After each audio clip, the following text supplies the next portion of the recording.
রবিবার দিন কলকাতায় একটা বার্থডে ইনভিটেশন ছিল। তো সেখানে বাবা আর ভাই গেছিলো।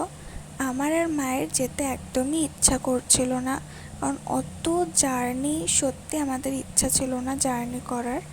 তো ভেবেছিলাম যে বাড়িতে যখন দুজনাই আছি, সিদ্ধ ভাত করে খেয়ে নেব।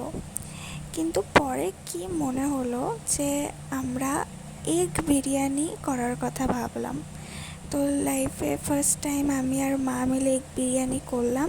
কারণ বিরিয়ানি খেতে ইচ্ছা করলে বাইরে থেকেই অর্ডার করা হয় আর কি, মানে বাইরে থেকেই আনা হয়, বাড়িতে কখনো ট্রাই করিনি, এই প্রথমবার ট্রাই করলাম।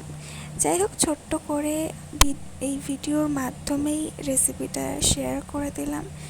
তো যাই হোক, তোমাদের রবিবারের লাঞ্চে কী ছিল সেটা অবশ্যই আমাদেরকে জানিও, আর কমেন্টে বলে যেও যে বিরিয়ানির প্রসেসটা ঠিক মতো হয়েছে কি না, আর যদি ভুল হয়ে থাকে তাহলে ঠিক প্রসেসটা কী সেটা কমেন্টেও লিখে দিয়ে যেও। আর অবভিয়াসলি বলো যে তোমাদের সানডেতে কী ছিল লাঞ্চে। প্রথমবার বানিয়েছি ঠিকই, কিন্তু খেতে বেশ ভালোই হয়েছে।